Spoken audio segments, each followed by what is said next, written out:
네, 장관님께 질의 이어가겠습니다.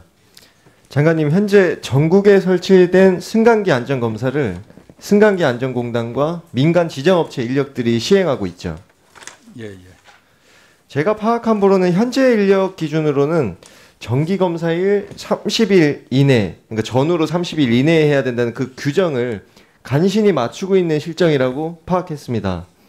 그런데 최근 부산의 한 아파트 엘리베이터가 1층부터 꼭대기 25층까지 급상승을 하고 그 안에 모녀가 갇혀서 2시간 동안 공포에 떠는 사고가 있었는데요. 문제는 해당 승강기가 불과 사흘 전 9월 26일에 공단의 정기검사를 받았다는 것입니다. 저는 이게 인력이 부족하고 시간에 쫓겨서 부실검사가 이루어진 건 아닌가, 이런 좀 매우 우려스럽습니다. 해당 승강기 사고 원인 혹시 파악되셨습니까? 아직 그 부분에 대해서는 제가 듣지 못했습니다. 사실 지금도 인력 부족이 문제인데 2023년이 되면 정기검사 대상 승강기는 더욱더 늘어나게 됩니다. 현재 인력을 유지할 경우에 약 33만 대를 검사하지 못하는 그런 상황이 된다고 하는데요. 공단 또는 민간 지정업체의 이런 검사 인력을 시급히 충원해야 할 필요성이 있다고 보이는데 이에 대한 대책 마련하고 계십니까? 예. 대책 마련하셔야겠죠, 장관님? 예. 한번 살펴보겠습니다. 네. 또 승강기에 관한 문제 이어가겠습니다. 국내 승강기 시장이 세계에서 8위를 차지할 정도로 규모가 큽니다. 그런데 이걸 자랑스러워할 수만은 없는 것이 이 승강기 작업자들의 사망 사고가 끊임없이 발생하고 있는데요. 지난 3월에 발생한 이 추락 사망 사고를 포함해서 최근 5년간 무려 38명이 사망을 했습니다. 그리고 이 중에 18명은 이 승강기 대기업의 하도급 또는 공동도급의 협력업체 직원들이었습니다. 장관님, 승강기 안전관리법에서 이 부실한 승강기 유지관리 방지하기 위해 하도급 원칙적으로 금지하고 있는 거 아닙니까? 예, 그렇게 알고 있습니다. 그런데 승강기 대기업 4개 회사는 2013년부터 규정을 위반하면서 사실상 편법적으로 이런 승강기 유지관리 업무를 하도급 주고 있는 것을 확인했습니다.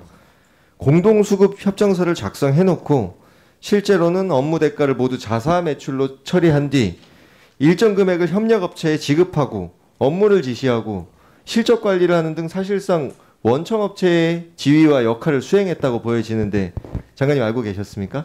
예, 그 얘기도 들었습니다. 그래서 등록 취소 행정 처분을 내리셨죠. 예. 그런데 그게 또 그 효력이 정지됐습니다. 법원에서 정지됐죠. 그러면 지금도 그 승강기 대기업들이 불법적으로 하도급 주고 있는 거 아닙니까?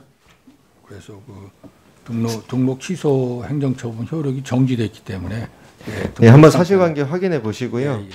그렇게 이 솜방망이 처벌에 자꾸 그치다 보니 이 부실한 승강기 유지 관리로 이어지는 편법적인 이런 하도급이 끊이지 않고 있습니다. 이는 곧 국민 생명 안전이 위협당하고 있다, 저는 이렇게 보고요.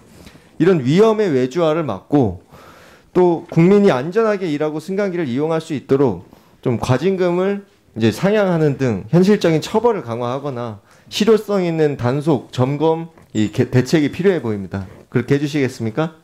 예, 아까 그 한정혜 의원님도 지적을 하셨고 또 우리 오영환 의원님도 승강기 안전 문제에 대해서 여러 가지 문제점을 지적해 주셨는데 사실 제가 이 자세한 부분까지 그동안 파악을 못해서 종합적으로 검토를 해서 판단을 해야 될 것 같습니다. 앞으로 좀 잘 부탁드리겠습니다. 예, 그래서 시정할 거 있으면 반드시 시정이 돼야지. 지금 말씀하시는 것만 봐도 상당한 문제점이 있다. 좀 잘 부탁드리겠습니다, 장관님.